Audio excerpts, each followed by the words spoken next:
Hai guys, kemarin tuh gue iseng buka-buka lagi foto lama gue tahun 2020. Terus gue nemuin foto ini. Di kondisi ini tuh gue lagi depresi guys. Gue inget banget waktu itu tuh masih zaman-zamannya COVID pas lagi PSBB. Jadi pas lagi di rumah semua gitu loh. Gue barusan putus, terus masuk toxic relationship, ngejar-ngejar cowok, patah hati, no purpose, gue broke, tempat tinggal nggak kondusif, lingkungan yang toxic, salah mindset, dan masih ngelakuin self-destructive. Itu masa terkelam gue sih, nggak ada positivity-nya sama sekali. Pokoknya gue masih sibuk nyari validation dari luar lah, karena self-esteem gue masih rendah pada saat itu, low self-esteem. Itu masa lalu ya by the way. Kalau sekarang gue refleksi diri, gue tuh happy banget berada di kondisi dan posisi gue yang sekarang.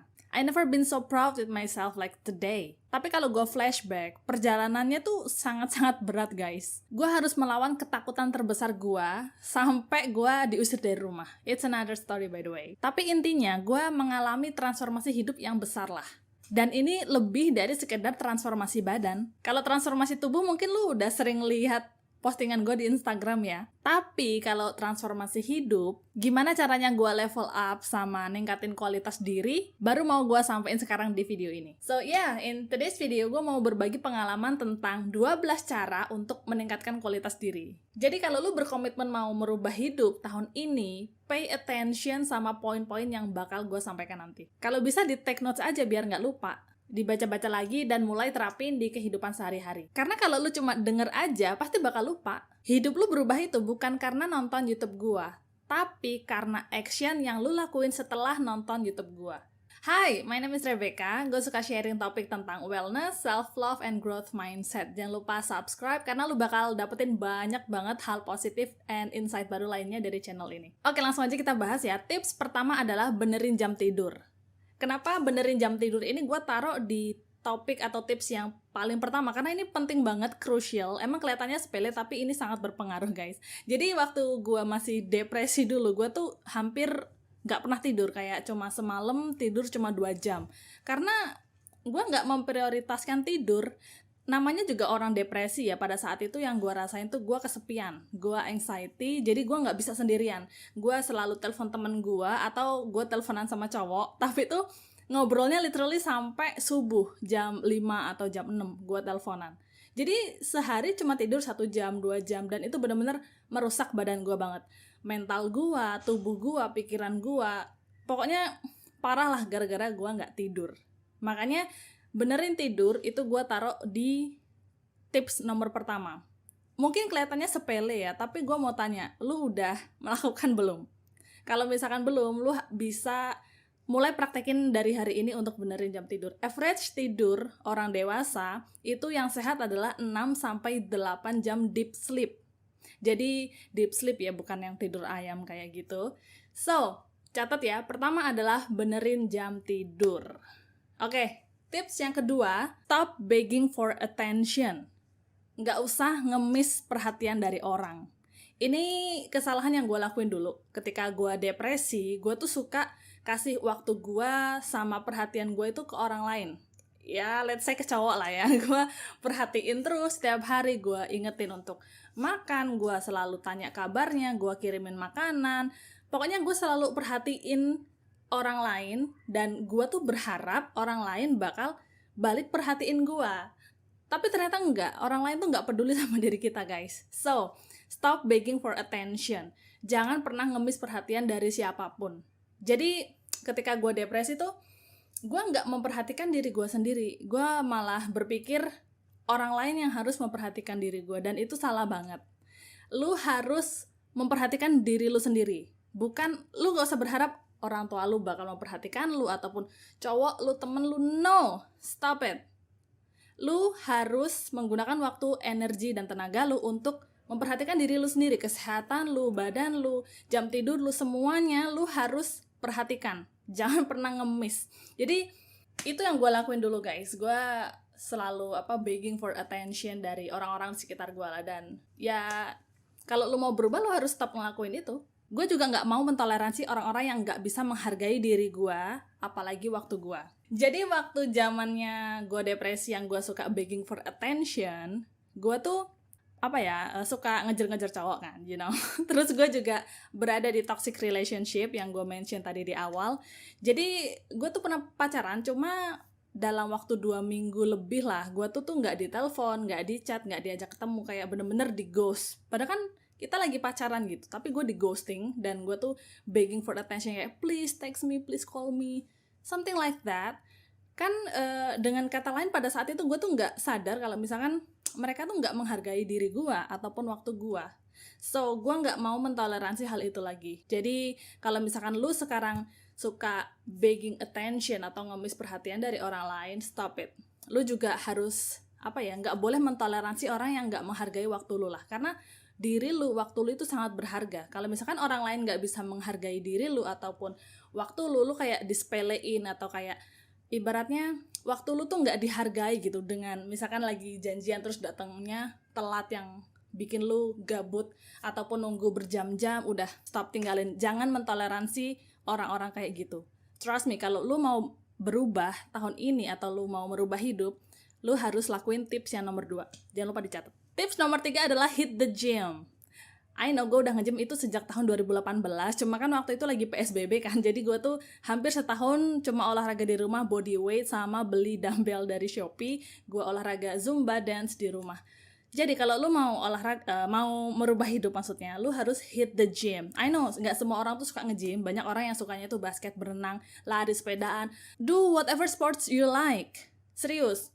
Mungkin lu sukanya main tenis meja, pingpong, ataupun bulu tangkis, lakuin aja. Cuma gue saranin lu harus tetap latihan angkat beban. Kenapa? Ini ada alasannya. Pada saat manusia bertambah usia ya, makin tua, masa ototnya ini tuh makin habis guys, makin hilang. Makanya sejak muda, sedini mungkin lu tuh harus nabung otot sebanyak-banyaknya. Jadi pada saat lu bertambah usia, lu udah punya tabungan otot yang banyak gitu. Jadi kalau misalkan lu suka maraton, kardio, emang itu bagus untuk kardiovaskular, tapi lu harus tetap selingin sama angkat beban.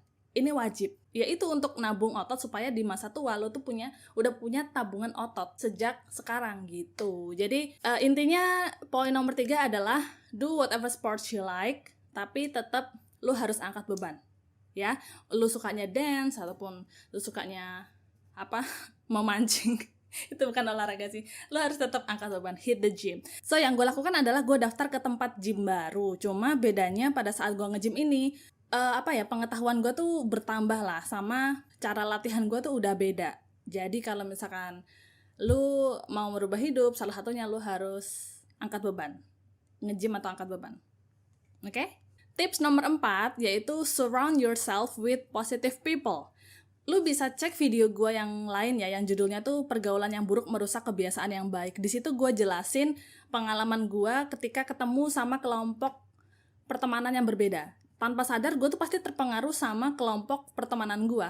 Gue ceritain ada beberapa case gue temenan sama orang, gue merasa nggak sadar kalau misalkan gue tuh terpengaruh.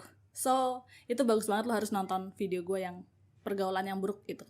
Anyway, kenapa kita harus memperhatikan pertemanan kita? Karena we as a human, manusia itu tuh selalu adapt to the environment. Jadi, kalau misalkan lu mau merubah hidup, salah satunya lu harus ganti pergaulan ke yang lebih positif lah. Jadi gue tuh gini, punya 2 kelompok pertemanan yang berbeda.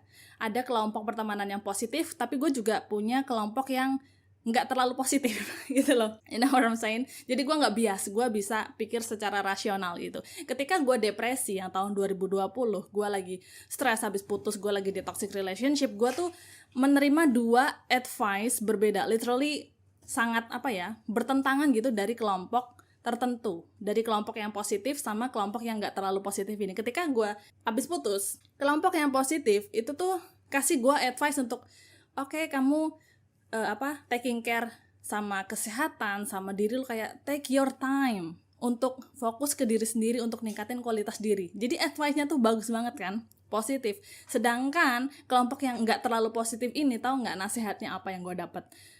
Hey, install dating apps, nyari cowok sana sini, nyari gebetan, terus malah kalau bisa nyari sugar daddy aja gitu. Jadi advice-nya sangat bertentangan kan. Makanya gue bilang perhatikan pertemanan lu. Kalau misalkan temen lu suka gosip ataupun kasih advice yang nggak bener, tinggalin aja. You don't need them.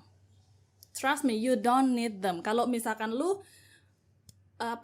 meninggalkan pertemanan lu yang toxic, lu tanpa sadar bikin room, you make room for orang lain yang lebih positif untuk datang ke dalam hidup lu. So, perhatikan lingkungan pertemanan lu, guys. Jangan berteman sembarangan, karena pertemanan itu akan mempengaruhi diri lu, entah lu sadar atau enggak, mereka tuh punya dampak gitu.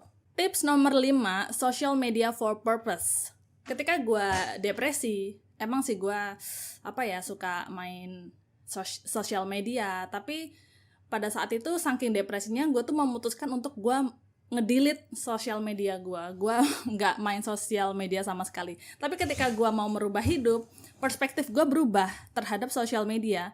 Social media don't use me, I use social media. Jadi gue tuh punya purpose. Purpose-nya apa? Gue nggak lagi pakai social media kayak Instagram gitu ya untuk stalking orang ataupun untuk pamer.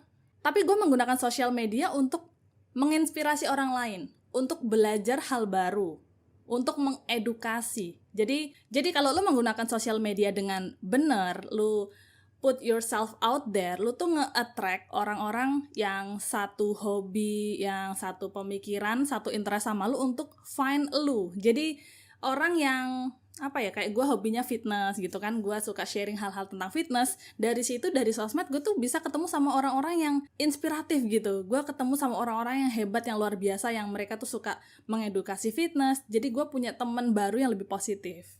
Itu salah satu cara untuk lu nyari temen yang lebih positif, bisa lewat sosial media, tapi tergantung cara lu menggunakan sosial media, guys. Tips nomor 6, jangan lupa dicatat ya sejauh ini, adalah ngurangin instant gratification. Lu udah tahu kan, instant gratification tuh kayak mendapatkan reward dengan cara cepat gitu. Misalkan lu masturbasi, itu juga termasuk instant gratification. But anyway, instant gratification gue dulu ketika gue depresi adalah gue suka Netflix, nonton itu tuh berjam-jam, kayak dari pagi, siang, sore, malam, sampai bahkan gue begadang itu cuma buat nonton drama Korea. Jadi gue suka banget kan dulu sama drakor ataupun film Netflix. Gue tuh bisa sehari gue nonton sampai 5 film, terus nonton drakor itu bisa sampai habis selesai, kan episodenya banyak. Jadi instant gratification itu bener-bener mengambil attention sama energi gue dan mencegah gue untuk melakukan hal yang lebih meaningful. Contohnya olahraga. Instant gratification gue selanjutnya adalah gue kebanyakan makan gula, guys. Gue suka minum minuman gula, terus gue makan cake ataupun dessert yang mengandung gula banyak, karena kan gue lagi depresi ya. Gue tuh merasa I deserve it, karena emang itu bikin gue happy gitu. Gue makan gelato tuh banyak banget, jadi nggak bagus untuk tubuh sih. Selain itu, gue juga meng-overstimulate otak gue dengan scrolling TikTok. Kan waktu itu lagi PSBB, TikTok lagi naik ya. Gue tuh scrolling itu tuh bisa sampai berjam-jam. Itu bener-bener gue input banyak banget hal, tapi yang bisa dibilang kurang bermanfaat lah. So, kalau misalkan lu mau merubah hidup, lu harus kurangin instant gratification dan mulai practice ke delay gratification, yaitu menunda kesenangan untuk reward di jangka panjang. Kalau instant gratification, itu lu melakukan suatu hal, rewardnya tuh instan gitu, lu langsung bisa dapat manfaatnya tuh saat itu juga. Contohnya makan ice cream kan. Kalau misalkan delay gratification, itu butuh waktu yang sangat lama untuk lu mendapatkan reward. Contohnya olahraga.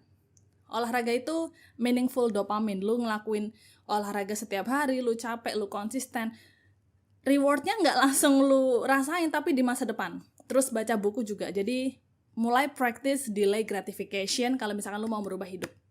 Oke? Tips nomor 7 adalah perhatiin nutrisi tubuh. Gue ngomongin soal makanan, guys. Diri gue yang dulu ketika gue depresi, gue tuh gak pernah namanya makan di rumah ataupun gue masak. Gue 100% jajan, eating out, terus gue delivery makan. Dampaknya apa? Gue broke pertama. Kan gue cerita gue broke ya, broke AF. Karena gue tuh duitnya habis semuanya untuk beli jajan. Selain bikin broke, nutrisinya itu nggak cukup. Kan kalau makanan di luar itu lebih banyak gula sama karbohidrat kan. Proteinnya tuh dikit banget. Makanya gue nggak mengalami progress fitness yang signifikan. Karena nutrisi gue tuh nggak balance, nggak gizi seimbang. Dan menurut gue kurang sehat sih kalau misalkan jajan semuanya di luar. Lu harus sediakan waktu untuk masak. Tujuannya apa selain hemat? Ya mungkin kalau lu nggak ada kondisi keuangan, lu bisa dapet lebih banyak nutrisi kalau lu masak sendiri.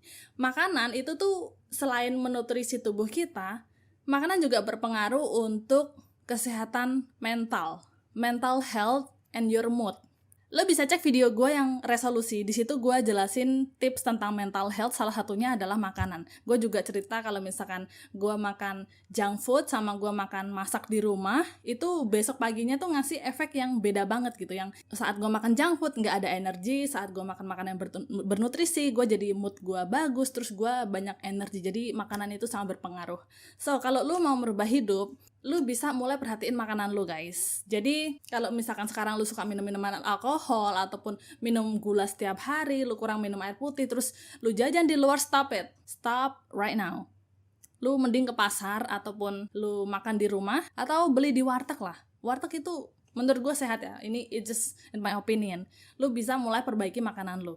At least kalau misalkan seminggu lu suka jajan di luar, lu bisa 5 hari makan di rumah, 2 hari jajan. Karena sekarang gue juga kayak gitu. Gue ada mungkin sehari atau 2 hari gue makan di luar, tapi selain itu gue masak di rumah ataupun meal prepping. So, perhatiin makanan lu, guys. Tips nomor 8, pindah tempat tinggal. I know, gue juga dulu masih ikut sama orang tua, tapi tempat tinggal kita itu sangat mempengaruhi. Jadi ketika gue depresi dulu ya, gue tuh ngontrak waktu itu di perkampungan kecil gitu. Jadi gue masih ngontrak. Dan lingkungan gue tuh sangat-sangat tidak healthy, selain lingkungannya berisik banget. Ternyata di sekitaran lingkungan gue itu tuh banyak pengangguran, terus banyak ibu-ibu gabut yang cuma sukanya tuh gosip. Jadi menurut gue sangat-sangat gak kondusif lah. Lingkungannya juga nggak terlalu bersih, kayak kumuh gitu loh. Jadi bikin otak gue tuh nggak bisa mikirin banyak ide. Menurut gue lingkungan penting, sama kayak pertemanan tadi, karena diri kita, otak kita tuh adapt to the environment. Kalau misalkan gue tinggal di lingkungan yang masih nggak kondusif kayak gitu, pikiran gue lama-lama bakal sama dengan orang-orang yang tinggal di situ. Dan gue memutuskan untuk pindah. Saking gak kondusifnya lingkungan gue ya, ketika gue lagi pakai baju olahraga terus gue berangkat ke tempat gym gitu ataupun pakai celana kolor pendek, itu tuh selama ibu-ibu selalu digosipin. Atau misalkan gue pulang kerja atau pulang nge-gym di atas jam 7 malam, itu kan normal ya, itu gue udah digosipin dan nyokap gue tuh dapat teguran terus gitu loh. Maksudnya karena gue pakai celana kolor pendek ataupun karena gue pulangnya kemalaman. Jadi lingkungan gue tuh sangat-sangat mengurusi hidup orang lain. Menurut gue itu nggak kondusif sama sekali, guys. Kalau misalkan lu sekarang tinggal di lingkungannya kayak gitu, jadi kalau misalkan lu sekarang masih tinggal di lingkungan kayak gitu, gue doain lu manifestasi juga ya, supaya dalam waktu dekat ini lu bisa pindah ke tempat yang lebih layak, yang lebih bagus, lebih bersih lah. Manifestasi aja, lu mikirin pasti ada jalan kok. Tips nomor 9, gue gak cuma belajar tapi juga ngajarin. Jadi ada Learning Pyramid by Edgar Dale, dikasih tahu bahwa kita bisa inget pelajaran yang kita pelajari 90% itu kalau kita ngajarin orang lain. To learn, teach. Jadi ketika gue depresi dulu, gue tuh udah baca buku sebenarnya, tapi gue pasif gitu loh. Gue baca, gue kasih banyak banget input dari YouTube, dari sosial media, inputnya banyak banget, gue kan nge-stimulate otak gue, tapi gue gak ada satupun output yang gue keluarkan. Dan efeknya apa? Gue lupa sama semua buku yang gue baca pada saat gue depresi. Satupun pelajaran gak ada yang gue inget. Dan emang kayak gitu, kalau misalkan lu mau ingat banyak, lu harus kasih output. Input itu maksudnya apa? Lu baca buku, lu dengerin YouTube, lu dengerin podcast, lu scrolling social media, Instagram feeds, lu ngobrol sama orang, lu tuh masukin banyak input ke otak lu nge-stimulate. Jadi kalau output itu lu bisa nulis konten ataupun lu bikin video, lu ngajarin ke orang lain, nulis jurnal. Pokoknya lu ada action untuk mengeluarkan atau menggunakan pelajaran yang lu habis pelajari. Nah, rasionya kalau misalkan lu mau merubah hidup itu 70% output, lu melakukan output ya, 30% itu lu melakukan input. Tapi emang agak susah guys, karena dari mulai pagi lu bangun sampai lu tidur lagi, sampai lu pergi kemanapun, lu tuh konsumsi terlalu banyak input. Social media, nonton TV, nonton berita, lu ngobrol sama orang, lu dengerin YouTube, radio, iklan. Terlalu banyak input gitu. Jadi mulai sekarang praktekin guys, kalau misalkan lu mau merubah hidup, ingat, inputnya 30% aja, tapi 70%-nya itu output, oke? Tips nomor 10, don't chase a man. Ladies, dengerin ya, cewek-cewek, jangan pernah ngejar cowok. Ini kesalahan gue dulu pada saat gue depresi, gue tuh ngejar cowok terus guys. Tapi semakin gue kejar, malah semakin jauh gitu. Jadi gue buang-buang waktu, tenaga, energi, uang untuk mengejar cowok. Gue ngasih perhatian ke cowok, tapi gue nggak diperhatiin balik. So yeah, it's just wasting time. Terus caranya gimana kalau misalkan lu lagi jomblo, terus lu pengen nyari pacar? Jangan ngejar cowok, tapi attract. Lu harus nge-attract. Tahu kan? Jadi kalau misalkan lu sekarang lagi jomblo ya, untuk cewek atau cewek, lu jangan ngejar, tapi lu attract. Kalau misalkan lu suka fitness, lu mau nge-attract cewek-cewek yang suka fitness juga, ya lu olahraga, lu nge-gym, lu makan sehat, bagusin badan, lu belajar soal fitness, lu bikin konten, lu bakal nge-attract temen-temen baru yang mereka suka fitness, terus cewek-cewek atau cowok-cowok yang suka fitness untuk datang ke hidup lu. You attract what you vibrate. Kalau vibration lu positif, lu bakal nge-attract hal yang positif juga. Nggak usah takut lu bakalan jomblo sampai tua, no. Law of attraction is real guys. So, stop chasing man or woman, tapi attract. Udah jelas kan? Tips nomor 11 adalah start to invest. Di video gue yang lain yang judulnya 10 self-destructive habit yang gue lakukan, gue mention salah satu destructive habit gue adalah impulsive buying. So, waktu gue depresi, gue tuh suka belanja impulsif, apalagi flash sale ya di Shopee gitu. Gue suka belanja kebutuhan barang yang nggak gue perlukan gitu. Barang-barang yang unik, yang murah-murah, tapi tuh bisa sekali beli tuh 200.000, 300.000, itu sering banget. Impulsive buying bikin gue broke. So, start to invest. Jadi, jangan beli barang yang lu nggak perlu, tapi duit kayak 100.000, 200.000, lu bisa mulai investasiin beli reksadana. Reksadana kan sekarang murah ya, 100.000, 200.000 udah bisa gitu. Bahkan kalau lu main GoTrade, ini bukan sponsor by the way, itu tuh beli sahamnya start dari 50.000. Jadi daripada impulsive buying, lu bisa pakai duit lu 50.000, 100.000 untuk beli reksadana. Dikit ya, nanti lama-lama lu bakal kaget, investasi lu udah banyak. Gitu guys. Nomor 11, start to invest. Jangan lupa dicatat. Tips terakhir yang nomor 12 adalah perbaikan mindset. By the way, gue saranin lu tonton video gue ya, yang tadi gue mention 10 self-destructive behavior yang gue pernah lakuin. Di situ gue sharing tentang perilaku merusak yang gue lakuin, tapi gue juga kasih tips gimana cara gue nge-overcome perilaku itu. Ketika lu melakukan 12 tips yang tadi gue sampaikan ya, 1 sampai ini 12 terakhir, mindset lu bakal berubah tapi perlahan. Lu gak bisa langsung merubah mindset itu dalam sehari, tapi butuh waktu. Gue juga butuh waktu bertahun-tahun untuk mindset gue tuh berubah. Tapi kalau misalkan lu continue learning, lu setiap hari belajar hal baru, dan lu mengganti lingkungan lu lebih positif, lu juga menggunakan sosial media dengan bijaksana, gue yakin mindset lu bakal berubah kok.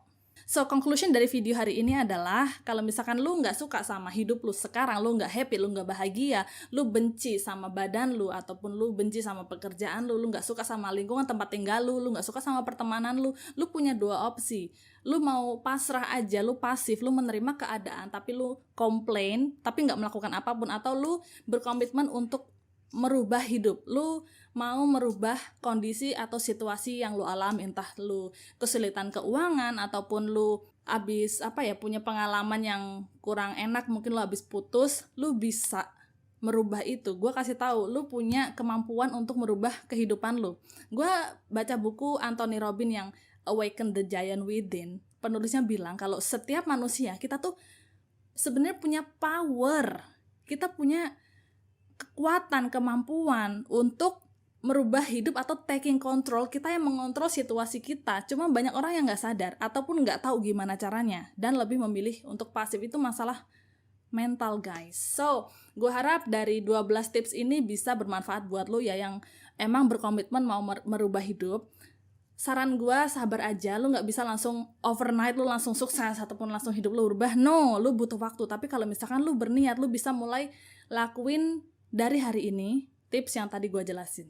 Oke? Only you can change your life guys. No one can do it for you. Oke, itu aja sharing gue hari ini guys. Jangan lupa like and share video ini supaya gue bisa bantu lebih banyak orang lagi. Oke? Follow gue juga di Instagram @kang_recommend. Thank you so much for watching. I'll see you guys in future video.